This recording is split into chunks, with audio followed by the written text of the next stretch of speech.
David Hundeyin joins us here again on the mother of all talk shows. Well, all eyes were on the judiciary, David. How did it work out?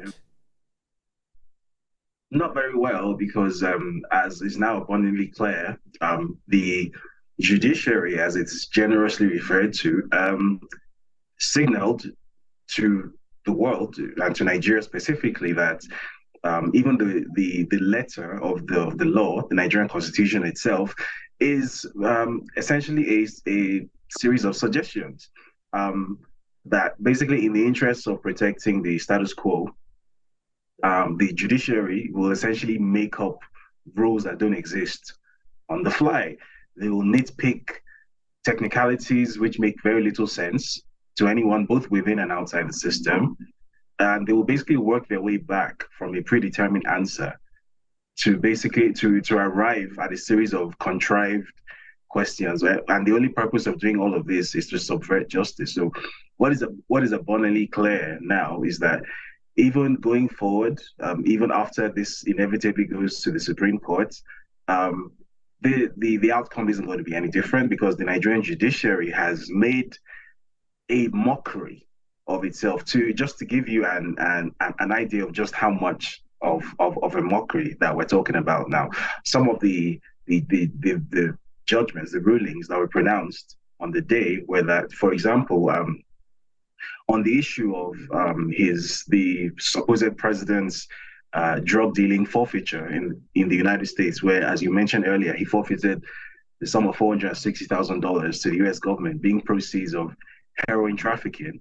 The ruling completely sidestepped this issue, made no attempt to engage with that whatsoever, and instead referred to a letter which was supposedly written from the U.S. Embassy to the Nigerian Inspector General of Police in 2003, supposedly clearing somebody known as Bola Ahmad Tinubu of any sort of criminal records in the U.S. Meanwhile, the person who is sitting as the president, his name is Bola Ahmed Tinubu. So, and if you know anything about law, you would know that such a thing isn't a simple typo, right? It's a whole different person that was requested. The details of a whole different person were requested. And obviously they got back the answer they were looking for, which is obviously, there is no such thing, because no such person exists.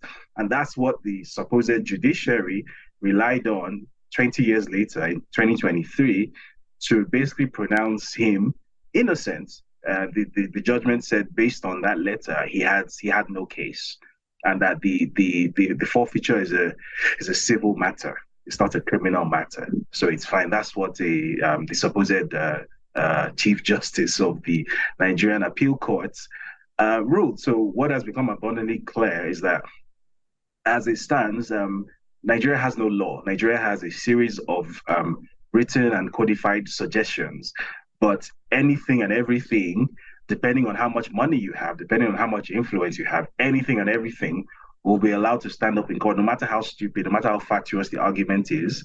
Everything can fly. Nigeria essentially is no longer a country under law. Nigeria was never a particularly lawful society to begin with, but this, I think, has driven the final nail into the coffin. As I said, shortly after the ruling was put out, as it stands now, if I stand in the middle of the road in front of a TV broadcast camera, and I'm holding a gun and I shoot people dead, and this is broadcast to millions of people in 4K UHD quality, I will be fine, because I can go to court now. One of the rulings that was given, for example, was that the vice presidential candidate, who was actually not eligible to run because he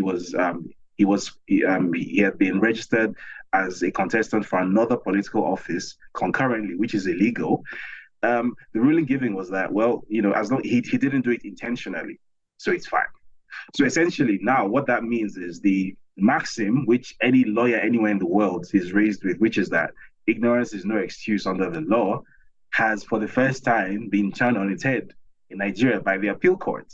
So essentially, as I said, if I shoot a bunch of people dead in the streets in front of a TV camera, my argument in court can be I didn't do it intentionally, so I'm free to go. Another ruling that was given was that, the drug dealing forfeiture, the entity involved was the president's bank accounts and not the president's person. So the president's bank account Yeah, forfeited the money and not that's paid. the one. Yeah, that one actually made me laugh out loud. The Yeah, judges said that the money that was forfeited was a criminal, not the person who had the money in his bank yeah, account. In other words, yeah, it was these naughty $460,000 that are deserved of condemnation, not the person who had them resting in his account.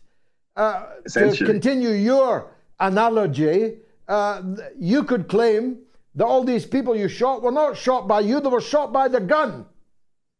Exactly. Exactly. And apparently that would fly because that's the depth that we sunk to in the year 2023. So at this point, I think it's become clear now that if we're hoping for any kind of redemption from within the Nigerian system, it's probably not going to happen. At this point, I think it's the Nigerian people themselves, if they have any fight at all left in them, that have to look at what their contemporaries across the border in Niger have done and basically make up their minds. Are we going to consent to be mocked in this manner permanently, or are we going to do something and stand up for ourselves? Currently, there's a sort of mass paralysis sort of going around where everyone is like, oh, if we go out, they're going to shoot us dead in the streets, which they did 3 years ago. There's going to be a massacre and blah blah blah. And you shouldn't be sitting in the UK wherever you are telling people to go out on the streets. Why don't you come home and lead the protest yourself? Which I mean, I've done that already before. But anyway, apparently I'm expected to come back and to do that again. And generally, it just seems to me as if I think until the people themselves decide that they have had enough, this mockery is going to continue because clearly Tinubu himself has no intention of letting go. He clearly has no iota of shame, personal embarrassment, anything like that. He genuinely doesn't care. And the judiciary has also made it clear that they are just as shameless as he is. So essentially, the entire Nigerian establishment has made it very clear that it lacks a single modicum of shame, that is willing to do anything in public. I mean, if you watch the proceedings, you'd have seen toward the end, there was I think the only female justice on the panel. She actually she raised her voice and went into a rant and was screaming at the petitioners and essentially berating them for bringing up the petition and was basically saying things like, did you think that threats from social media would would move us to give another judgment? And it was almost as if Tinubu himself was speaking to the petitioners, and this is a judge. So it's become clear that the Nigerian system, if there is no Nigerian system, it's been completely captured.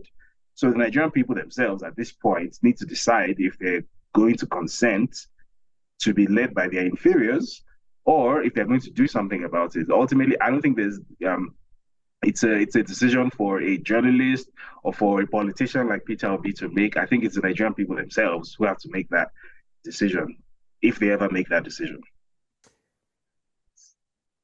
Going to the Supreme Court now is just kicking it all into the long grass, isn't it? It's just putting it off for another 12 months. It's not even going to be up to 12 months. I think it's like just because I think the rule is that 60 days from the ruling, which was this past week, is the deadline for a verdict from the Supreme Court. So we're looking at sometime in November potentially. But yes, I definitely think the Supreme Court, I actually think the Supreme Court is even less likely to deliver a sensible verdict than the appeal court, because the Chief Justice of the Federation, by the way, his name is Kayode Ariwoola. He is actually a very close ally and a personal friend of Bola Tinubu himself.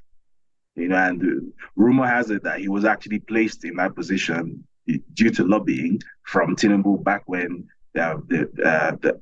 Buhari was the president. So I think anyone expecting a sensible verdict from Tinubu's close personal ally is not being realistic. I don't think it's going to happen. I think there's going to be an even bigger mockery at the Supreme Court. What I am looking forward to, however, is seeing what his ruling on the forfeiture would be. And why I'm looking forward to it is that in 2014, this exact Justice Kayode Ariwoola delivered a ruling, which has been circulated very widely, a ruling stating that forfeiture is itself the act of forfeiture after the commission of a crime constitutes in itself some form of criminal conviction, and that forfeiture is proof of criminal activity. That was a ruling that he delivered. So I'm looking forward to seeing him essentially roll back his own earlier ruling and state that forfeiture is something else now, that okay, it's the bank accounts that are responsible and not the individual. I'm looking forward to him doing that. I know he will do that because clearly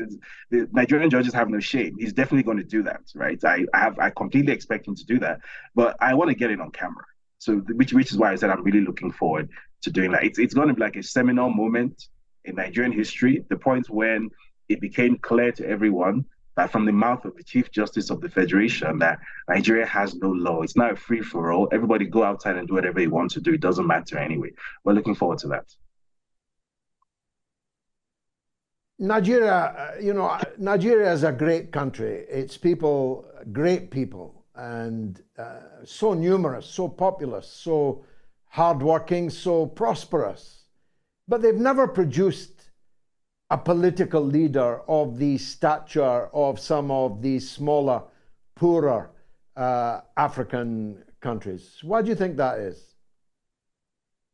I think that's because the manner in which Nigeria came to be and in which it came to gain its independence was remarkably different from its neighbors, for example. So Ghana, for example, there was your conventional sort of anti-colonial independence struggle, and then there was this sort of charismatic leader that came up out of that struggle, a guy called Kwame Nkrumah, who remains a sort of legendary figure in Ghana till today, even though he's long dead.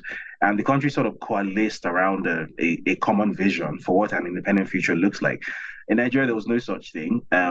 It might surprise you to know that I think the year was 1955, when the motion for independence was first moved in the then Nigerian House of Parliament, fully half of the country actually opposed the motion. That might sound surprising to anyone who is familiar with African post-colonial history. Why on earth would members of an African parliament oppose independence? But that's the very sort of peculiar makeup of Nigeria, that the way it was put together, I'm not a fan of blaming the British for things that they did 60, 100 years ago. But unfortunately, that's just the reality, that the way Nigeria was put together by the British made it such that there was a very deliberate power imbalance between ethnicities which had almost sort of equal populations. So it was sort of like the classic divide and rule thing. So instead of having a country where maybe there's a clear majority and people can sort of coalesce around a shared vision, or